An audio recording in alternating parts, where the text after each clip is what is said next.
Welcome to this evening's regular village board meeting for June 14, 2022.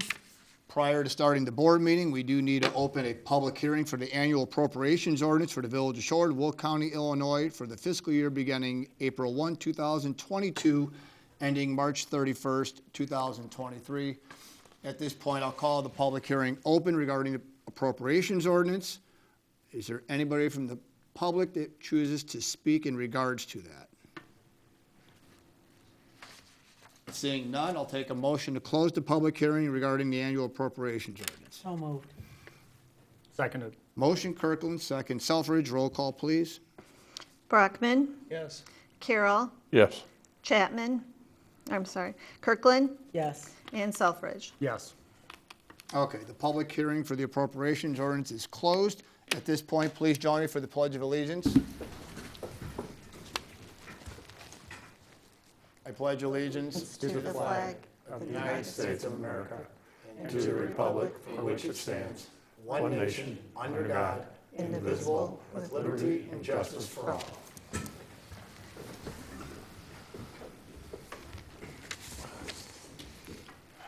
Lana, roll call, please. Mayor DeBold, Here. trustees Carroll, Here. Chapman, Kirkland, Here. Luciano, Selfridge, Here. and Brockman. Here. Okay. We do have a couple of board members that are unable to join us this evening. We're moving on. With the four, we do have a quorum to move on. So with that, are there any citizens wishing to address the village board? Sure, please, just go ahead and come up to the mic, please, and state your name for the clerk, ma'am.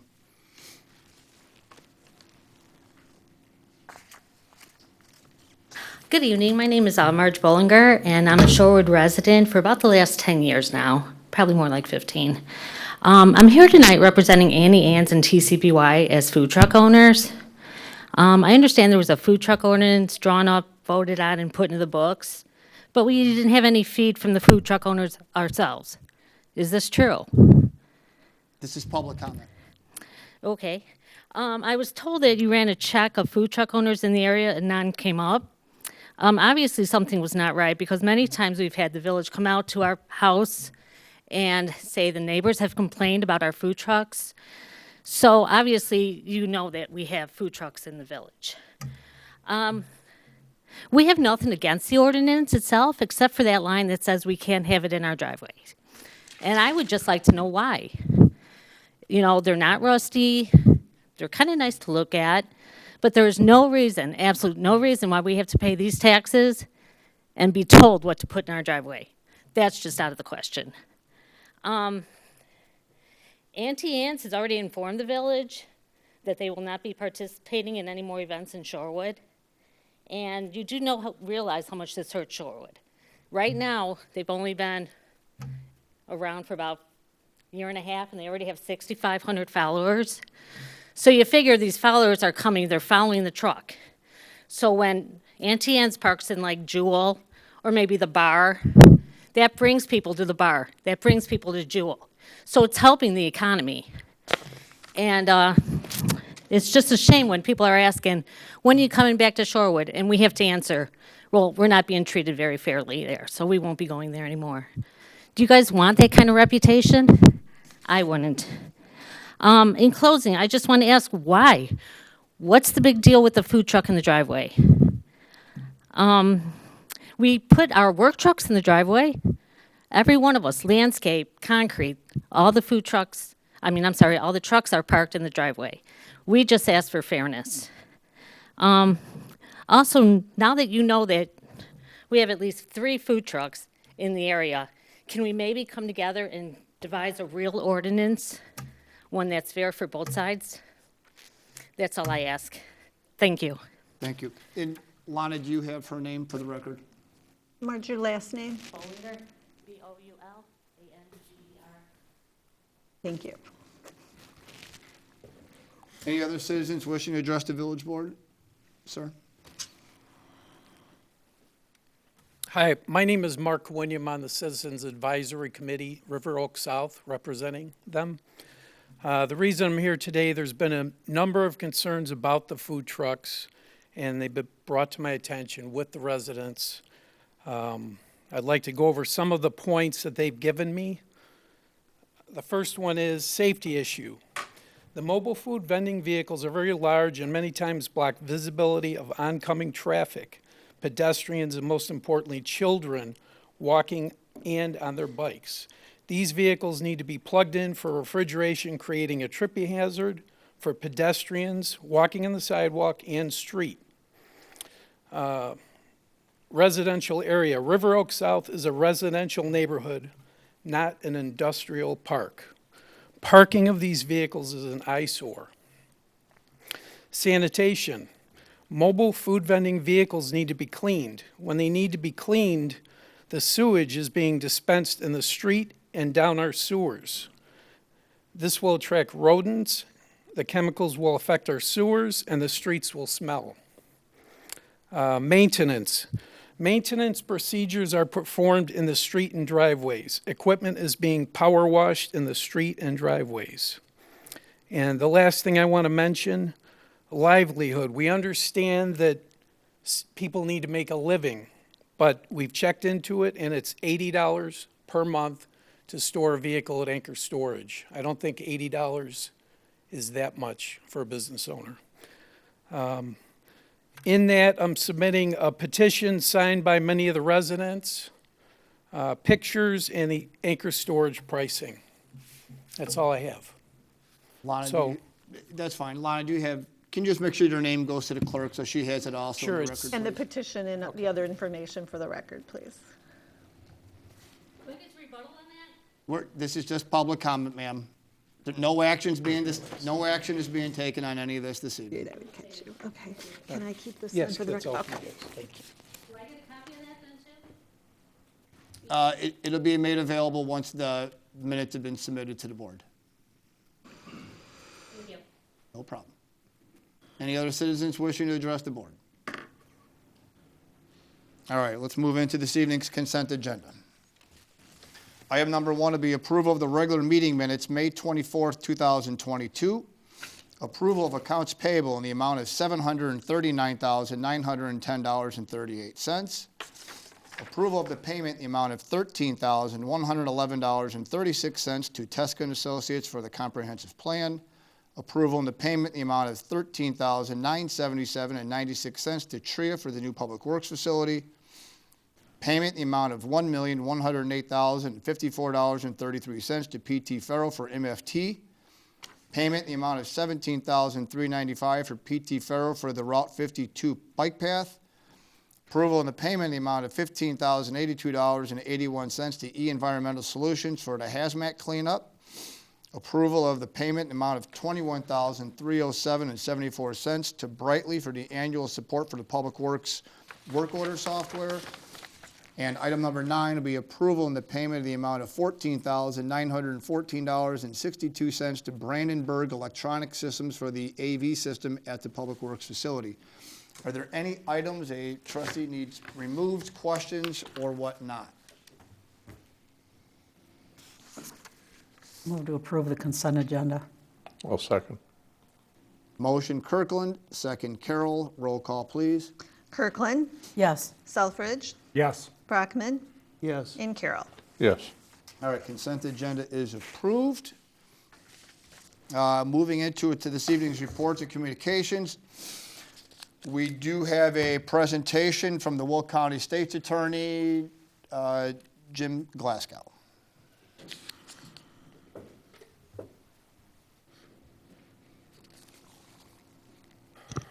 Good evening, everyone. It's kind of ironic. Chief Arnold was the first chief that I partnered with when he was down in Wilmington on the flock cameras. And I don't know how familiar you are with them. How many do you have here, Chief? We have 5. Okay. All right. And so the 5 that are up? Yes. Okay.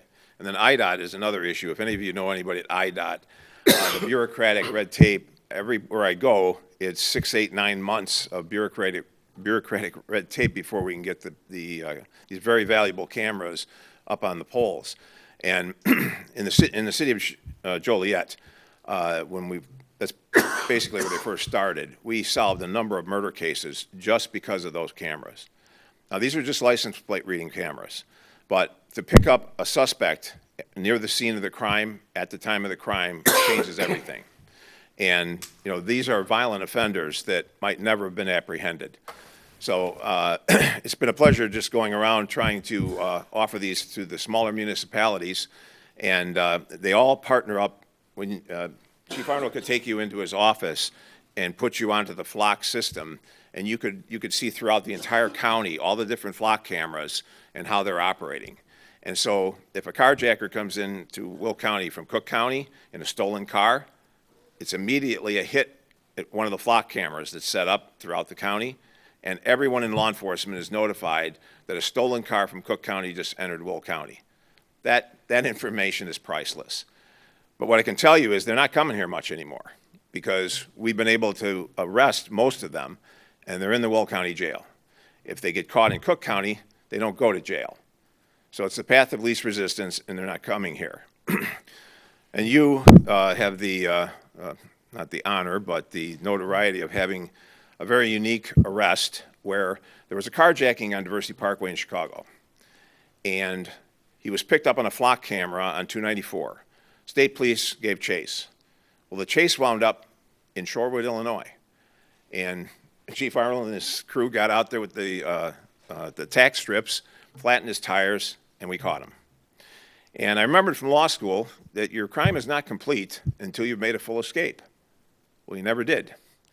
So we charged him with the Diversity Parkway carjacking here in Will County. He's in jail on $1 million bond with 10 Class X felonies. Now, you take that same situation, he's arrested in Cook County, he's out, maybe not even charged. So the good news is these flat cameras put us in the best position possible to defend ourselves. And but there's a bill that's going to go into effect on January 1st of next year. You've heard of the no bail bill? Well, it's going to be Armageddon, because what nobody talked about when this thing was being passed, they're extinguishing all bail. I have 60 people charged with murder in the Will County Jail that can't make bail, that will walk out of the jail. Along with, there's about 640 inmates, and a great number of them are violent individuals that will be sentenced to prison. They will also be released. This is going to happen in DuPage County, Lake County, Kane County, all across northern Illinois. Now, that's the bad news. The good news is I'm pretty sure I've got a legal theory to stop it, and I'm working, feverishly with my staff on it right now. But when we were arguing against this bill, they didn't want to hear anything we had to say. This was a foregone conclusion. And I just give you a couple of snippets from how ridiculous the bill is. In order to hold a murderer, and I can only hold them for 90 days. If they don't agree to a continuance, they can only be held for 90 days, and then they get out. So if somebody killed 10 people, and I can't get my stuff from the crime lab and be available for trial in 90 days, which is the norm, we'd have to release them. And so that's never been done before in this state. We don't even know what that's going to result in, but we can see what happens on the streets of Chicago every day.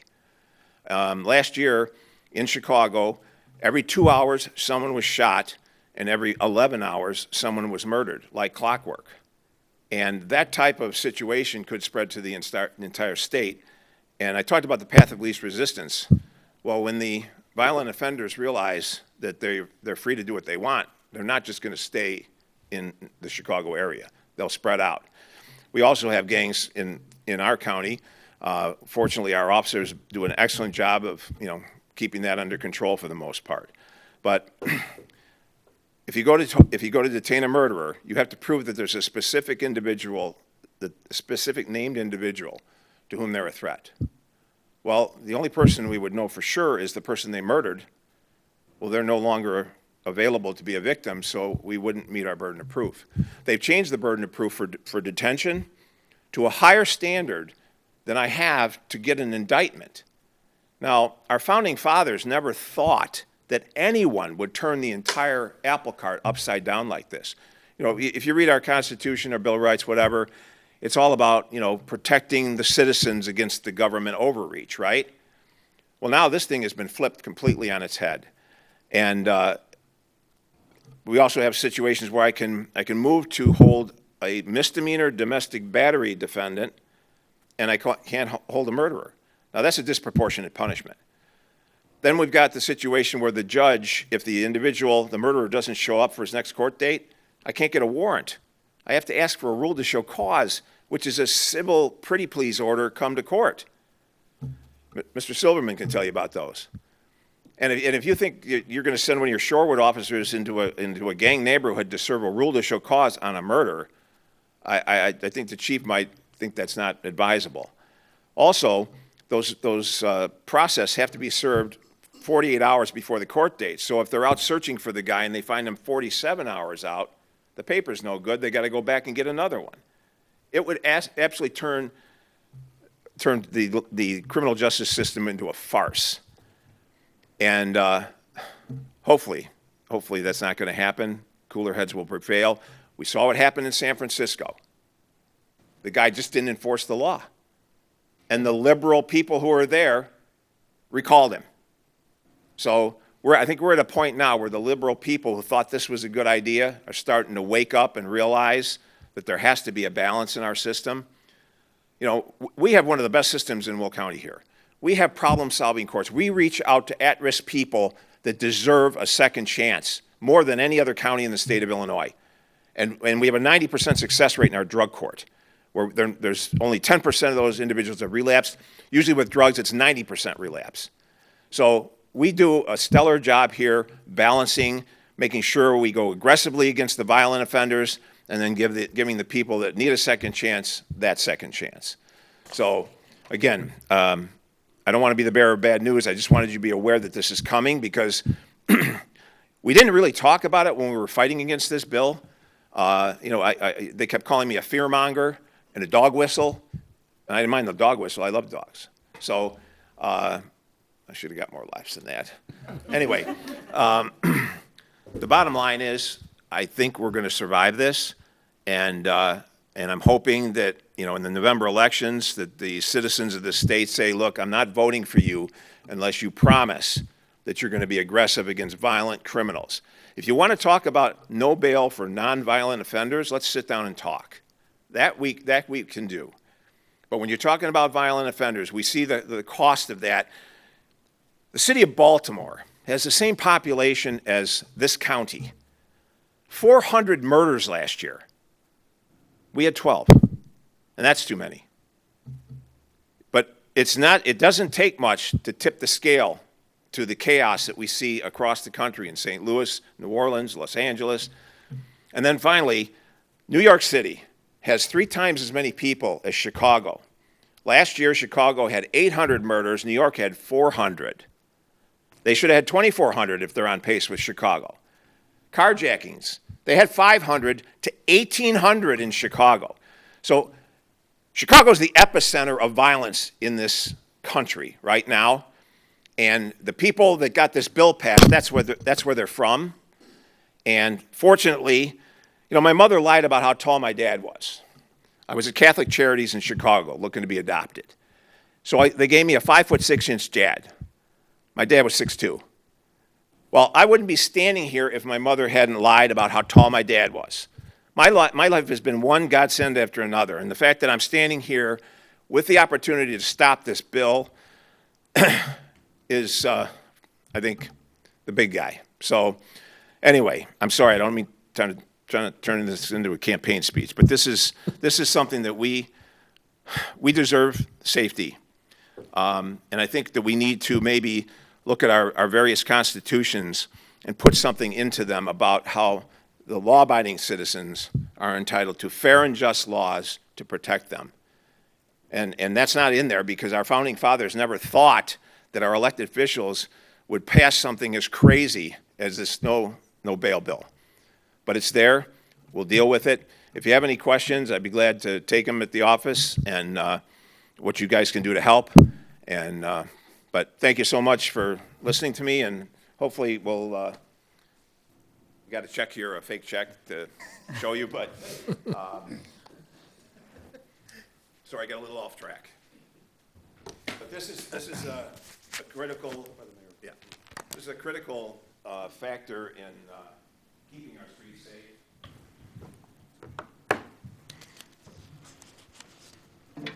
When we did the Wilmington cameras, a local business stepped up, and one of the things I was trying to do was encourage local businesses to partner with government.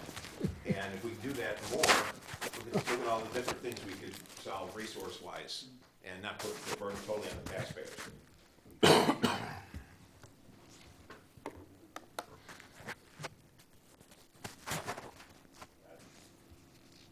Again, thank you. No, thank you, Mayor. Thank you. All right, Chief? Chief, you gonna hold on to the big check? No. How do I get that to the bank? And I don't know if the bank's gonna take one that big. You know what? We'll get it done. Thank you. Gentlemen. Thank you. Thank you.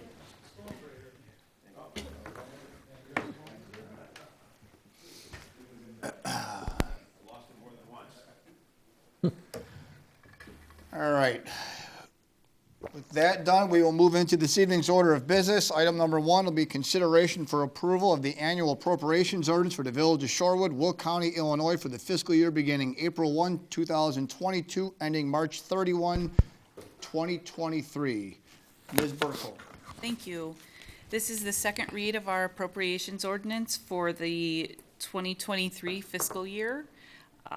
This is unchanged since the first read, and we have published the required notice and held our public hearing. The total amount appropriated is $60,870,311 across all of the village's funds. This represents a 25% increase over what the board approved as the budget for the same time period, and that is to accommodate anything unforeseen, a natural disaster, another type of emergency. We certainly wouldn't spend into those limits without the board's approval. We continue to use the budget figures as our spending plan. If there are any questions, I'd be happy to address them. Any questions for Ms. Burkholder?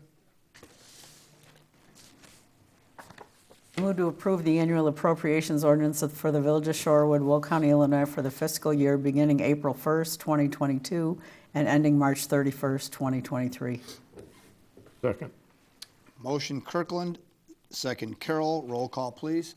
Selfridge, Yes. Brockman, Yes. Carroll, Yes. and Kirkland. Yes. The ordinance is approved. Item number 2 will be consideration for approval of an ordinance granting a conditional use for general retail and services located within the warehouse 21460 Southwest Frontage within the Village of Shorewood, Will County, Sly-By Auction Corp. This item is up for a first read. Trustee Brockman. Thank you, Mayor. Before I turn this over to Natalie, just to let you know that Steve Fitzgerald from Sly-By is the new owner.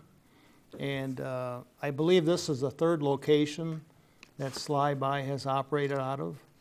And we did hold a public hearing on this that evening, and we had no one for or against, and it does come here with a 6-0 vote. Natalie, you want to fill in some of the blanks, please? Sure. Sly-By has been in this location on Southwest Frontage Road since 2018. It's a no-reserve online auction marketplace. The majority of the business is warehousing. As you can see in the green areas, that's where the products are warehoused. Sly-By buys returned merchandise, such as when you return stuff to Kohl's. They'll buy large lots like that. They bring them to their warehouse. They don't know what's necessarily in the pallets of stuff they buy, but they bring them to their warehouse and they sort them. Anything that's over $50 in value goes online for an online auction. That's the majority of what's sold. About 50% of that is shipped out via UPS. The other 50% is held, and people come to pick that up in the store. The lower value items are sold at retail. If you look at the yellow section in the plan, that's the retail space. So they have things like clothing, fishing rods, small appliances, and things like that people can come in and purchase in the store. The gray part is processing, and basically what that means is once somebody has purchased something, On the online auction, it's brought to that area, it's packaged, it's gotten ready for pickup. The use, when it was approved, was originally approved as a warehouse, but as we've looked into it, it really does have that retail component and the auction component. So when Steve Fitzgerald and Slyby Auction Corp. came in and purchased the business, we thought it would be best to take them through the conditional use permit process and make everything official. So we've asked for permission to approve this under the category of a retail use, which is accessory to the warehousing use, which is permitted in the district. In addition to the storage and the processing in the retail space, they also have a small deli, which is used by their customers, but really mostly by their staff. Got a couple of pictures here. This is the warehouse area. The majority of the stuff is stored in industrial shelves. There are also pallets. The deli is there. It's a couple of tables and a deli counter. And here are a few pictures of the retail space. This is sort of a panoramic view of everything. At the Planning and Zoning Commission meeting, there was a lot of discussion about how we'd make sure that it was safe and that people couldn't wander from the retail area into the warehouse area, which has been a problem in the past. Since that Planning Commission meeting, they've put a couple of things into effect. They've purchased these dividers. They've hung signs saying restricted area, employees only, to basically separate off the warehouse. They've also purchased signs, and they're going to be adding signage to direct traffic through the unit. And it's a little bit difficult to see. Let me see if I can back up a little bit. For the most part, their warehouse, the retail space is bordered by shelves. They've purchased backs for those shelves so that basically it'll give you a visual end. People will only be able to see into the retail space, not the warehouse space, which will mean they're less likely to walk forward. In the past, we've had a number of conversations at the board level about litter and problems with litter. I think we discussed it a little bit a couple of meetings ago, but they have put some things into effect to address those situations. Whenever they have people purchasing items, they have a barcode on them, and they're purchased with an account. So if litter is left in the parking lot, they are able to trace who it is and give them a stern warning or cancel their account if they leave litter behind. They've also stopped selling large pallets of random items. And now if they're going to sell items by the pallet, it's all vacuum cleaner parts or all computer parts or things like that. So they're bought by specific types of people who are interested, and people aren't likely to discard what they don't want in the parking lot. They've also agreed that if it continues to be an issue, that they'll look at further restricting things like making large pallets have to be picked up in trucks and things like that. They've also put a number of people on patrol. I think people are going out once an hour to patrol the parking lot and make sure there's no litter. So we've seen some improvement, and Steve Fitzgerald, who's the new owner, is on site on a daily basis and making sure that people adhere to the rules. Staff has reviewed this. We've seen it work fairly well over the past couple of years, and we've seen it a little bit better over the last month as the new ownership has been in place. So we've recommended in favor of approving it and recommended reading the second read if you're comfortable with that, so that we can get them their official business license that calls out all their uses. Thank you, Natalie. Steve, you want to add anything? No, I just want to say it's been a really great process working with Natalie and her team. They've been really helpful, not only guiding us through the process, but then also some of these improvements that we can make and have made to make sure that we're keeping people safe in our warehouse, but also being good stewards to the community. Okay, very good. Any questions from the board? Seeing none, make a motion to approve an ordinance granting a conditional use for general retail and services located within a warehouse at 21460 Southwest Frontage Road, Village of Shorewood, and waive the second read. Second. Motion Brockman, second Kirkland. Roll call, please. Brockman, Yes. Carroll, Yes. Kirkland, Yes. and Selfridge. Yes. All right, the conditional use is approved. Item number 3 will be consideration for approval of a resolution approving a site plan amendment to allow the expansion of the outdoor seating area at Hamlet Creek Commons in the Village of Shorewood, Will County, Illinois. Trustee Brockman. Thank you again, Mayor. Will County Brewing came before us at our last meeting, explained what they wanted to do, and we had plenty of pictures showing what they wanted to do. 6-0 vote from Planning and Zoning, and I'm sure Natalie, you have some extra stuff you'd want to tell us. Sure. So Will County Brewing has been in Hamilton Creek Commons, I believe, since 2017. In 2018, they came forward and asked for a 340 square foot outdoor seating patio area. It's highlighted in green on the top left of the screen. They've operated pretty well during the last several years, but then when COVID came around, the village board gave permission to the businesses to operate larger outdoor patios when everything was closed inside with staff approval. So they expanded, took up a couple of parking spaces, and were very successful. They've had a good business outside with patrons visiting their outdoor patio, and they would like to expand into that area more permanently. The lower area shows where they would like to go. So basically, they would like to expand into that area. There are currently, there's one island with 2 parking spaces for handicapped people. They'd like to split that up, so they wouldn't change the accessible parking spaces. They would move those to the side, and then they would enclose a few parking spaces in the middle. I believe it's 4 parking spaces for the outdoor patio area. They're going to put new ramps in. Right now, the handicap ramp goes through the median and into the parking lot, and then people have to turn around and go to the accessible parking spaces. We didn't feel that was ideal. They agreed, so when they relocate the parking spaces, they're also going to redo the ramps so that they come directly off the sidewalk into the parking spaces and people don't have to go through the drive aisle. So you can see those new locations in the blue circles. They'll also maintain the sidewalks. Right now, the sidewalks are all brick. They go in front of the building. In this case, they're going to be closing off that sidewalk to allow for their outdoor patio, but the traffic will go along, basically around the patio. So you'll come across the sidewalk, circle the patio, and then continue on your way. They've located the patio so that there's really good access straight into Will County Brewing, and there's a good access on the other side. Should be able to accommodate about 25 more people. The entire patio will be brick to match what's existing. The sidewalks around the patio will be brick, so it will be a nice aesthetic. They'll have a pretty typical black wrought iron looking aluminum fence that surrounds it. There will be gates on either side, although they're expecting people to come in mainly through Will County Brewing. In accordance with our liquor licensing, they'll have signs posted at each of the gates to say they can't exit with alcohol.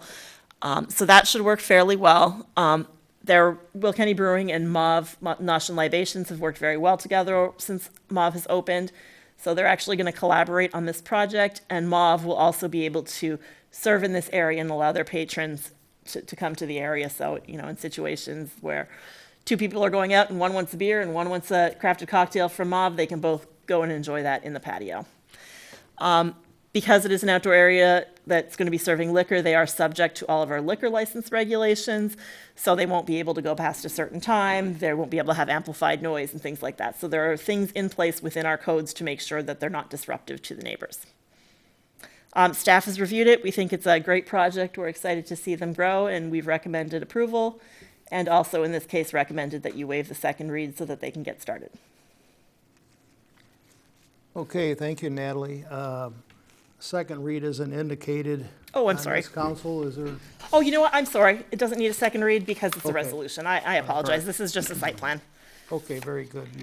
Gentlemen, thank you for being at our event Saturday. I was able to have a couple, but More successful than anticipated. it looks like it. That's not a bad thing, right? Okay, well, thank you very much. For hours of operation, nothing's altered, correct? No, nothing's You're just gaining the outdoor space. So I think they've done a good job. They've made the handicap more accessible, to keeping the sidewalk in place for everybody. So I think they've done a nice job. Okay, very good. Make a motion to approve a resolution approving a site plan amendment to allow the expansion of the outdoor seating area at Hamel Creek Commons in the village of Shorewood. Second. Motion Brockman, second Selfridge. Roll call, please. Carroll, Yes. Kirkland, Yes. Selfridge, Yes. and Brockman. Yes. The resolution is approved. Moving on to item number 4, be consideration for approval of a proposal for professional engineering services with Christopher Burke Engineering for well number 9, maintenance and rehabilitation, in the amount not to exceed $18,400. Public Works Director Noriega. Thank you, Mayor. So to many of you, this might sound familiar. Just about 6, maybe about 8 months ago, we just went through this for well number 8. When we pulled well number 8, and then we inspected, of course, the pump, the motor, the well shaft, the pump assembly. We just completed that project a couple months ago. Now, we are now well number 9. It's time for this one to be the routine maintenance. Our deep wells require preventive maintenance approximately every 5 to 10 years, depending on the pumping hours of each of the wells. Well number 8 is our preferred well. It gains a little bit more gallons per minute over well number 9. The deep wells are about 1,600 feet deep. Well number 9 was constructed in 2008, and it was repaired in 2011 when it failed. So it currently draws about 1,000 gallons per minute. The pumps were replaced with Byron Jackson brand pumps. I apologize, it's well number 9 is recommended time. When it was repaired in 2011, puts it at about the 11-year mark right now, since we were able to inspect it and do any kind of maintenance to it. So as long as there's no issues, we anticipate the cost of the just pulling and preventive maintenance is going to be approximately less than $250,000, similar to what we did with well number 8. However, if we are in need of replacing a motor or doing some well shaft repairs, we have a total budget of approximately $500,000. Attached is Seabell's professional engineering services to prepare the project scope and prepare work contracts for well number 9. Staff recommends approval of Seabell's professional services agreement for well number 9 rehabilitation in the amount of $18,400. Any questions? And Noriel, this is the same process that we just did with well number 8, correct? Correct. Do you recall how long well number 8 went before it was inspected? It was Similar time, repaired 10 in years? 2014, and then we just pulled it in 2022. 8 years. Okay, so this one's a little overdue, so we're due to get some PM on this. Was Burke connected with number 8? Yes, sir. They were, Yes, sir. okay. If we needed a pump, or if we needed a motor, when they got, how long would that take, you think? They're estimating a replacement motor, if needed, is approximately 14 weeks. None of this work will start until winter, when we have low flow. This is just preparing the construction documents, and then we'll be soliciting bid from Lane Christensen, so they know exactly what we want. We learned a little bit when we pulled well number 8.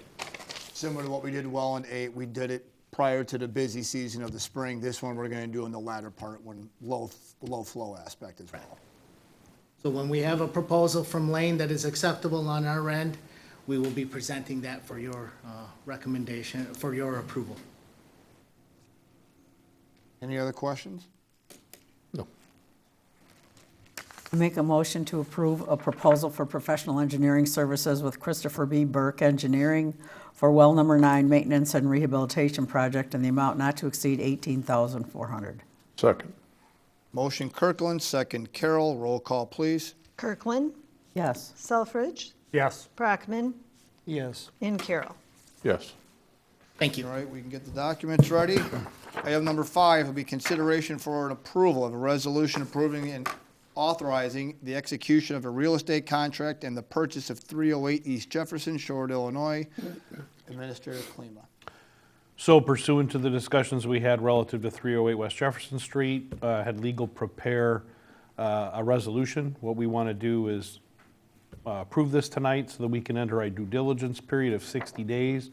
I've already talked to some of you. We're going to do a phase 1 environmental study to make sure that the property is not contaminated because it's in close proximity to that gas station that's been over there for years. So this is the first step. That way we can do the study. We could, depending on the outcome of the phase 1, want to do a phase 2. We'll come back and talk about that if necessary. But that's simply stated what we're doing tonight. Any questions regarding the In the due diligence, we can exit out at any time, correct? Correct. We have an exit clause. Just like if you were bidding on a house and you wanted to do an inspection and something came up. And Yeah. Yeah. I have no other question. I motion to approve a resolution approving and authorizing the execution of a real estate contract and purchase of 308 East Jefferson Street in Shorewood. Second. Motion Selfridge, second Carroll. Roll call, please. Selfridge, Yes. Brockman, No. Carroll, Yes. and Kirkland. Yes. Mayor, please clerk. You have to include me, I'm a yes. DeBold is a yes. Thank you. All right, at this time, that agreement will proceed. We'll move into department reports. Building Department. Mayor. Well, construction season is in full effect. Commercial projects, Raising Cane's is getting close to rough framing inspections. Pizza Ranch, slab is done, underground utilities are going in. Public Works continues. Residential, Town Center, I think there's only 2 lots left, minus the privately owned lots. River Crossing has seen new development with both Silverthorne and Meadowbrook in there.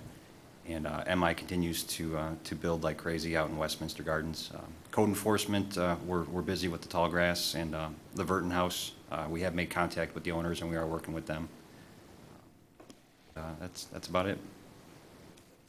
Any questions for Mark regarding building or anything? Do you have any idea when Cane's is opening? I'm asking for a friend. They're yeah, it's a pretty March. No, maybe I'm wrong. August 26th. Okay. I'm going to send an email. I told somebody March today, and they said no, August, so I I think it's August. It's the 26th, Okay. I believe, of August. I thought it was going to be not till next year, so August is Yeah, they're better. moving pretty quick. Okay. Thank you. Community Development. Sure. I will try to find that date for you before we're done with the meeting. It's not that important. No, that's okay. So we've been working on an exciting redevelopment project over the last few days, and we're looking to schedule a public hearing soon. Shorewood Home and Auto will be doing a large renovation of their site, as well as a building addition. I don't know if you've seen their Homer Glen store, but it will be similar to that, more of a modern look. They're going to put an addition on where they'll be able to accommodate some of their storage. They'll be putting on a nice aluminum fenced area where they'll be able to store all their equipment that's for sale. They'll be able to do a little bit better area for the people to drop off equipment for service and everything. So that'll be a nice project. We're hoping that comes forward in July or August. So we're excited about that. We also have been working on the comprehensive plan with the consulting team. Now that, as you know, we've had a whole bunch of community input. They're about 2 weeks away from providing us with a draft of the goals, objectives, and the vision for the comprehensive plan. So this will really help us to get into the meat of the comp plan. When we get it, staff will do a review, and then we'll look to, present some findings and to schedule a steering committee meeting. Alongside the general planning perspective, the marketing group that's working as part of the team is working on a marketing strategy, which they'll be presenting at the same time. So that's coming along, and now that we have so much input, it's really time to start diving into the parks planning as well, which dovetails nicely with the 2 open houses coming up this coming Thursday and next Thursday, which I'm sure Luke will talk to you about in the Parks and Rec section. But there'll be open houses. We'll have the people who are designing the parks there, and we'll also have the comprehensive planning consultants, and hope to get a lot of input from the residents on what they'd like to see in those parks. There have been 8,500 visits to the website. There are 2,600 people who are regularly checking it, 334 who are following it, and 250 people have shared ideas. So we're excited. We continue to get good community feedback. So we're looking forward to fleshing out some of these ideas and really getting into the meat of the plan. Very good. Any questions for Natalie? Finance? Thank you. You may have noticed your real estate tax bills were mailed by the county last month, and that first payment was due just last week, if I'm not mistaken. but the rate that goes just to the Village of Shorewood, what we levied, is .2745, which is the lowest rate per charge to the valuation in the last 10 levy years for the village. So that does represent more dollars coming into the village because our EAV has grown over that time period, but our efforts to maintain that rate were successful in this last levy year. Very good. Any questions for Ann? Luke's here for Parks this evening. Good evening. We have, I want to say some thank yous for our barbecue and brews this past weekend. It was a very successful event. Thank you to our public works staff who helped set it up for us, our police who helped secure it, and then our finance department for helping us get all the checks and everyone paid on time. We have coming up this week, June 16th, we have Moana. We will have a community open house that Natalie mentioned for the 32-acre park as well. Bounce house, DJ, we'll be playing starting at 6:30, and then we'll also have our artisan market. That is always going to be ongoing every Thursday from 5 to 9. We are adding new vendors each week, so there's always something new to check out. The week after that, June 23rd, Party in the Park will be featuring Within 4 Days. Great band for us. We had them twice last year. Great turnouts each night. As well as the community open house, and that'll be for Kids Corner and Diana Street Park. The open house will be at 6:30 in the Village Hall. We will be making announcements and stuff at the event to try to get some public inside to get their feedback. June 30th, we're featuring the Somethings, great local band. Each of those bands for Party in the Park will start at 6:30. As well as the artist market going on at the same time at starting at 5, running till 9. Other events we have coming up, Kite Fest and Fishing Derby, both are going to be on June 25th. We already have 20 kids signed up for our fishing derby, so that's always exciting.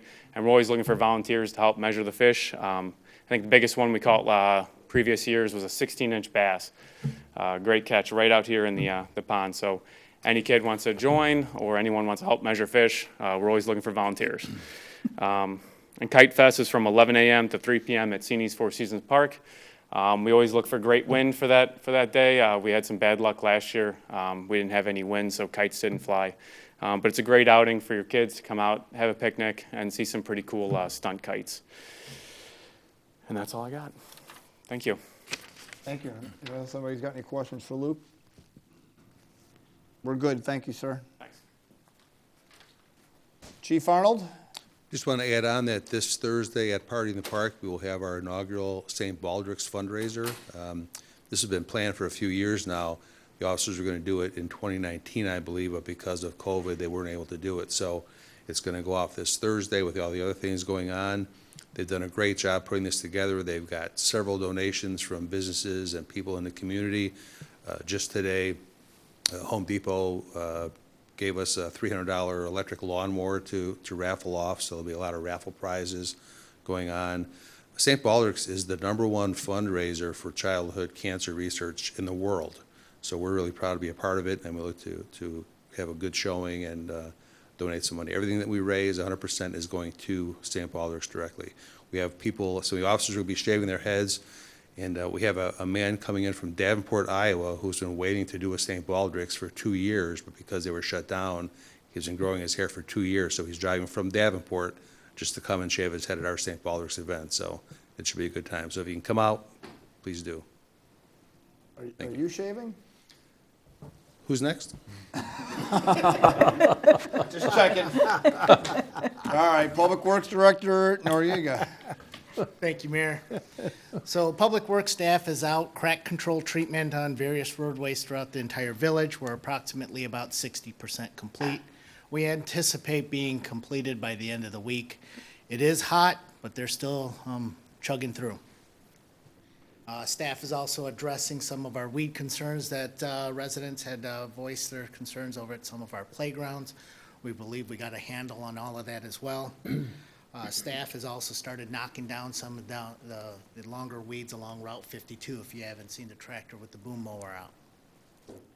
Walnut Water Tower washing was completed today, so it's clean, ready for the Crossroads Fest and the fireworks to be shining against it. Mr. Gunderson did mention that Diana and Kids Corner, there is going to be a public meeting on June 23rd at 6:30 here at the Village Hall. Our consultants have already presented to internal staff here and will be ready to present some conceptual drawings for the park and show the residents some options of what we can try to do for the park itself, and they're looking for input. They really want kids to be there to look at the pictures and tell us what they want at those parks. Again, that's June 23rd at 6:30 p.m. here at Village Hall. IDOT Black Road over I-55. The first pre-stage traffic control is up. They finally got started.